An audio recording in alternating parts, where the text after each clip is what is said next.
네, 오늘 우리가 함께 나눌 하나님 말씀은 로마서 8장 12절에서 17절까지에 기록되어 있는 본문의 말씀입니다. 우리는 지난 시간에 우리의 마음 가운데의 평안함을 통해 우리의 지금 추구하는 삶의 모습이 하나님의 기쁨을 위한 그와 같은 마음에서 비롯된 것인지 아니면 우리 자신의 기쁨과 유익을 위한 마음에서 비롯된 것인지를 분별할 수 있다라는 사실을 함께 생각해 보았습니다. 그리고 사실 그와 같은 분별 가운데 살아갈 수 있다는 것 자체가 우리 안에 성령 하나님께서 내주하신다라고 하는 하나의 표징이 되는 것이므로 그 성령 하나님의 내주하심으로 말미암아 그리스도 예수 안에 거하는 자들은 날마다 영의 생각을 조차 더욱 살아있는 자, 거듭난 자의 삶을 살 수 있게 되는 것입니다. 오늘 이 시간에는 그와 같은 특권과 은혜를 누리는 자들을 향한 말씀입니다. 오늘 말씀에서 바울 사도는 우리를 향해 빚진 자라고 하는 표현을 사용을 하고 있습니다.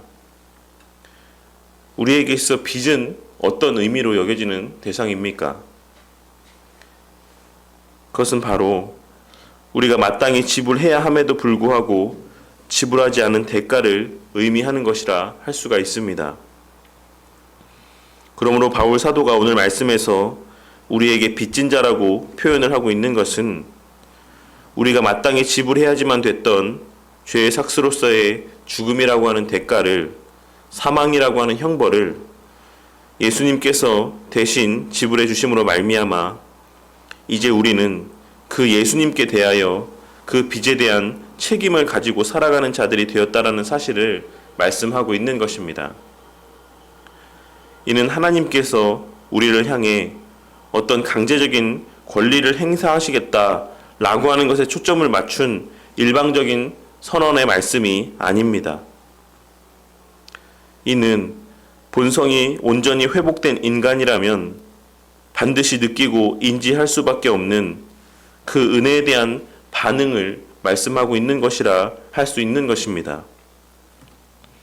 사람과 사이의 관계에 있어서도 어떤 큰 도움을 받게 되었을 때 내가 이 은혜는 꼭 잊지 않겠다. 나중에 도움이 필요할 때 내가 반드시 내가 도울 수 있는 최선을 다해 너에게 도움을 주겠다 라고 이야기하는 것이 지극히 정상적이고 일반적인 사람들의 반응이고 모습인 것처럼 우리가 우리 힘으로 도저히 해결할 수 없는 큰 도움과 은혜를 받게 되었다라는 사실을 깨닫고 알게 된 자들은 그 받은 은혜에 대한 책임을 갖고 살아갈 수밖에 없다라고 하는 사실을 이 빚진 자라고 하는 표현을 통해 나타내 보여주고 있는 것입니다. 거듭난 우리가 선을 추구하며 살아가는 것은 우리 안에 내주하시는 성령 하나님으로 말미암아 절로 그렇게 되는 것이기도 하지만 그와 동시에 우리 편에서 또한 그와 같은 삶을 추구하는 마음이 그 안에 자리해야지만 되는 것이고 그 마음에 합당한 삶의 모습들이 표출되어져야지만 되는 것입니다.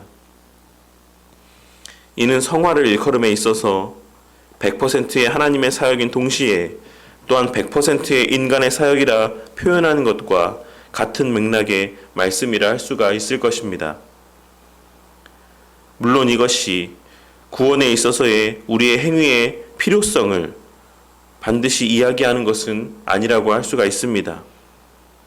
이는 필연적으로 나타날 수밖에 없는 결과적인 모습에 대한 것을 말씀드리고 있는 것입니다. 우리는 하나님의 은혜로 말미암아 날마다 그 신앙이 성장해 갈 수밖에 없지만 그와 동시에 우리 편에서도 그 신앙이 성장하게 되기를 바라고 열망하는 마음 또한 자리하고 또한 표출되게 될 수밖에 없는 것입니다. 왜냐하면 우리는 이제 양자의 영을 받음으로 하나님을 아버지라 부르는 그의 자녀들이 되었기 때문이고 우리가 그것을 인지하고 살아가는 자들이 되었기 때문입니다. 이전에 우리의 삶은 날마다 두려움 속에서도 죄를 지으며 살아가는 자들이었다라고 한다면 이제 우리의 삶은 감사와 평안함 가운데 선을 추구하며 살아가는 그와 같은 삶을 사는 자들이 되었기 때문입니다. 그리고 더 나아가서 우리는 하나님의 자녀들이기 때문에 우리의 아버지 되시는 하나님의 하시는 일들 가운데 우리 또한 조금이라도 힘을 보태고 돕는 삶을 살아가고자 하는 마음을 품게 되는 것이 당연한 것이며, 여전히 하나님의 일을 방해하고자 하는 세상의 권세에 도전이 잔존하고 있기 때문에 그 길이 때로는 힘들고 고난의 길처럼 여겨질지라도 우리가 하나님의 자녀이기 때문에, 또 그 자녀임을 확신하기 때문에 기꺼이 그 길을 걸어가고 그 모든 수고를 감내하며 살아간다라는 것을 말씀하고 있는 것입니다. 저희 집은 예전에 치킨집을 한 적이 있었는데, 치킨집을 운영을 하며 겨울에는 붕어빵과 오뎅도 팔았었습니다.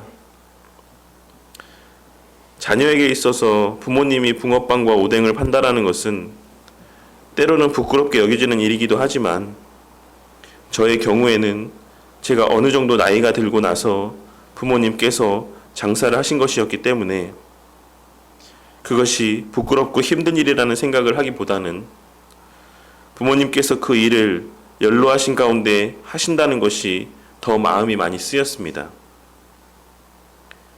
그래서 제가 치킨도 튀기고 배달도 하고 붕어빵도 만들어서 팔았었습니다. 그리고 당시 그렇게 부모님의 일들을 도와드리는 것이 마냥 쉽고 즐겁기만 한 일은 아니었지만, 그래도 저의 수고를 통해 부모님께서 조금 더 쉬고 덜 힘드실 수 있다라는 생각에 즐거운 마음으로 그 일들을 했었던 것 같습니다.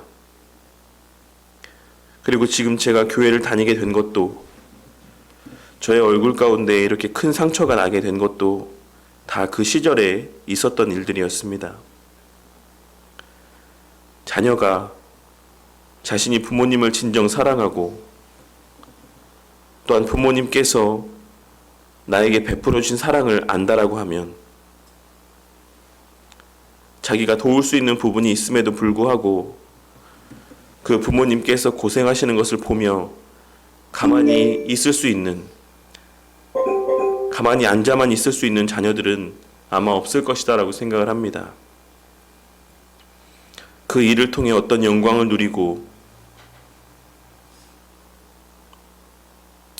어떤 더 나은 유익을 누리기 위해 억지로 부모의 일을 돕는 것이 아니라 자신을 향한 부모의 헌신과 사랑과 수고를 알기에 조금이라도 그 부모의 수고와 고생을 덜어드리기 위해 자신이 할 수 있는 최선을 다해 부모를 돕는 것이 일반적인 자녀들의 지극히 정상적인 모습이라 할 수 있는 것입니다.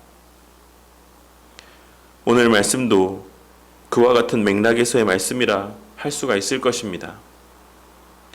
물론 정확한 비유가 될 수는 없겠지만 우리가 하나님의 자녀가 맞다라고 한다면 나를 구원하시기 위해 치르신 예수님의 희생과 수고와 사랑의 가치를 알기에, 그리고 지금 이 순간에도 당신의 택한 백성들을 구원하시기 위해 일하시는 그 하나님의 사랑과 섬김을 알기에 우리는 우리의 아버지 되시는 그 하나님의 수고를 그냥 모른 척 할 수 있는 것이 아니라 그저 우리 아버지 되시는 하나님의 영광을 누리고 만끽하는 것에만 관심을 갖고 그 아버지의 하시는 일을 지켜만 보고 있을 수 있는 것이 아니라 조금이라도 보탬이 되기 위해 그 구속 역사의 사역 가운데 함께 하게 된다라는 것입니다. 지극히 정상적인 자녀라고 한다면 부모의 유산을 바라고 부모에게 효도하고 부모의 하는 말을 듣는 것이 아니라 진정 마음에서 우러나와 부모의 고생을 덜어드리기 위해 그 부모를 돕는 것이 당연한 것처럼 우리가 하나님의 자녀가 맞다면, 우리가 진정 우리 하나님을 아버지라고 생각한다면 우리가 진정 그 아버지께서 나를 위해 치르신 대가와 희생과 섬김과 사랑의 의미를 또 그 가치를 안다라고 한다면 그 아버지를 위하여 고난도 기꺼이 감수하며 우리 아버지 하시는 그 일을 돕고 보탬이 되기 위한 삶을 살게 될 수밖에 없는 것입니다. 오늘 하루도 우리의 아버지 되시는 우리 하나님의 사랑을 더 깊이 체험하는 그와 같은 은혜가 있기를 바라겠습니다. 우리의 눈에 보여지진 않지만 여전히 일하시고 나를 사랑하시는 그 하나님을 누리고 만끽하는 하루가 되시기를 바라겠습니다. 그리하여 그 아버지의 사랑으로 말미암아 우리 또한 기꺼이 그 어떤 상황 속에서도 우리 하나님을 사랑하고 심지어는 고난까지도 기꺼이 감내하며 그 아버지의 하시는 일들 가운데 동참하는 자들이 되시기를 바라겠습니다. 그 일로 말미암아 내가 힘든 것보다 나의 그와 같은 모습으로 말미암아 기뻐하고 즐거워할 아버지의 모습이 떠올려지며 우리의 모든 고난과 수고가 하나도 힘들게 여겨지지 않는 은혜가 있기를 바라겠습니다. 오늘 말씀에서의 자녀이면 또한 상속자, 곧 하나님의 상속자요 그리스도와 함께한 상속자니 우리가 그와 함께 영광을 받기 위하여 고난도 함께 받아야 할 것이니라 라고 하는 이 말씀을 영광을 받기 위해서는 대가를 치러야지만 된다라고 하는 의미로 받아들이는 것이 아니라 자녀로서 마땅히 갖게 되는 그 본성의 마음의 관점에서 이 말씀을 이해하고 그 의미를 깨닫게 되심으로 어떤 대가를 바라고 하나님 앞에 헌신하는 기복주의적인 신앙의 열심이 아닌 자녀로서의 마땅히 갖게 되고 표출되어지는 감사와 사랑의 마음이